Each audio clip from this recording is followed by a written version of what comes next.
What's up, guys? PowerMan X720 here, and I have for you round 7 from Lancaster Regionals. Wow, I can't think of what it was called. So this girl, Erika, my friend Brendan, Mr. BDog46, follow on Twitter, by the way, who also went 7-2 at this tournament, so, bubbled. He played this girl early. The only thing that he could tell me that she really remembered was that her Entei had Roar, which I was like, whatever. She told me before that she had just beaten Ashton Cox round 6 and beat Alec Rubin round 5. So I'm like, oh, so this girl's going to be, like, amazing. But I didn't think she was that great, to be honest. I don't know if she just got lucky against them or, like, I don't know. But she made some weird plays against me.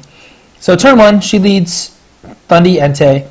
I lead Rain. Perfect lead for me, in my opinion, because I do have Thunderous here. Thunderous here is a problem, but Entei is literally no problem right now because of the Rain. I do go for the double target onto Thunderous because I want to get rid of it because I hate Thunderous. I do go, right, I said, for the Scald. Once I see I underspit Entei, I'm like, oh my god, she's going to roar me out. Which is perfect because next turn I was honestly going to switch out Ludicolo into Garchomp, and it actually roared Garchomp out for me. So that was perfect. This turn 2 is very questionable by my opponent. I go for the Helping Hand Rock Slide to knock out the Thunderous because, like I said, I hate Thunderous. Entei protects, which isn't a huge deal. And I'm not concerned about Entei whatsoever. Thunderous goes for the Swagger. I assume on Politoed, but it goes into Garchomp. So now I have a +2 Life Orb Garchomp with a Helping Hand boost on the field, which is one of the scariest things I think I've ever heard, really. It's like facing a +6 Kang. And so I get off the Rock Slide and obviously knock out Thunderous. I don't hit myself in Confusion, which would have, of course, made this battle a lot harder. But yes, so I do get the Swagger. Kangaskhan comes in, and this turn is where things just become amazing. Kangaskhan, of course, Mega Evolves into Mega Kang, and my life just goes from good to great right here when Garchomp snaps out of Confusion.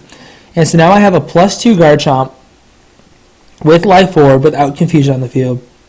She goes for the Fake Out into my Politoed, not a huge deal. I'm not really concerned about that. Entei goes for the Sacred Fire into my Garchomp, but nothing happens of it.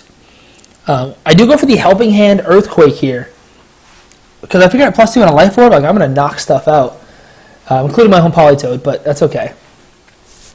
So I get the Earthquake off, and not even Kangaskhan is bulky enough to take a +2 Life Orb Rock Slide, or Earthquake from Garchomp.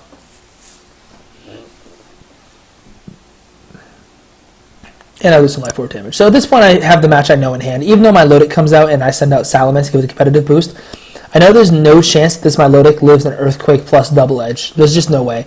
And even if it does, I have Ludicolo in the back anyway. So I'm not really concerned about this match. So at this point, I know I've gone 6-1.